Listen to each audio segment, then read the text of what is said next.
মিডিয়াতে আমি দেখেছি যে স্বাস্থ্য খুব একটা গুরুত্বপূর্ণ ইস্যু না মিডিয়াতে। রাজনীতি, ক্রাইম, এই ইস্যুগুলোর মতো কিন্তু স্বাস্থ্য খুবই গুরুত্বপূর্ণ কোনো ইস্যু না। স্বাস্থ্যের বিশেষ প্রতিবেদনগুলো দেখবেন যে লিড স্টোরি হয় খুব কম। কবে লিড স্টোরি হয়? যেদিন কোনো পলিটিক্যাল ইস্যু নেই, যেদিন কোনো ক্রাইমের ইস্যু নেই, এরকম কোনো দিনে হয়তো লিড হয়, নয়তো হয় না।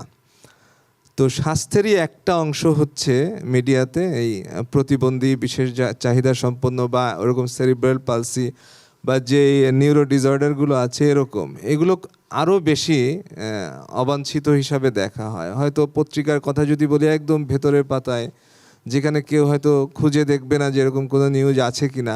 টেলিভিশনের কথা যদি বলি, বলবে যে এটা 11টা সংবাদে যাবে, মানে ওই সংবাদটা হয়তো আর কেউ দেখবে না। এমন কোনো একটা সংবাদের শেষের দিকের কোনো একটা স্লটে হয়তো 20 সেকেন্ড 10 সেকেন্ডের একটা জায়গা পাচ্ছেন রিপোর্টার। ফলে রিপোর্টাররাও যে এই বিষয়ে খুব একটা আগ্রহ প্রকাশ করেন কাজ করতে, তা না।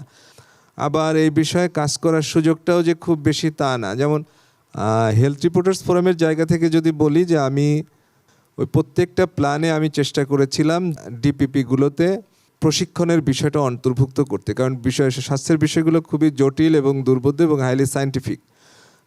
সাংবাদিকদের যদি যথাযথ প্রশিক্ষণ দেওয়া না হয়, তাহলে প্রকৃত তথ্য প্রকাশ করাটা কঠিন হয়ে যায়। অনেকের পক্ষে সঠিক তথ্য উদ্ধার করা এবং সেটি প্রকাশ করা সম্ভব হয় না। অনেক জায়গায় আমরাই দেখি যে অনেকে, আমাদের সহকর্মীরা হয়তো ভুল তথ্য উপস্থাপন করছেন, এবং সেই ভুলটা চেক করার মতো কিন্তু ক্যাপাসিটিও আমাদের যারা নিউজ ম্যানেজমেন্টে থাকেন তাদের থাকে না, কারণ তারা অনেকগুলো বিষয় নিয়ে ব্যস্ত থাকেন। ফলে এই হেলথের নিউজটাতে ভুল যাচ্ছে কিনা।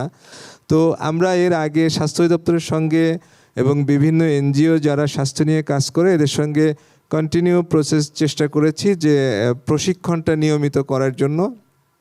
তো প্রতিবন্ধী বিষয়ে আসলে প্রশিক্ষণটা ওইভাবে আমরা প্রশিক্ষণ বা সেমিনার এই ধরনের আয়োজন ভীষণ কম হয়, আয়োজন করার ব্যবস্থাই করা যায় না।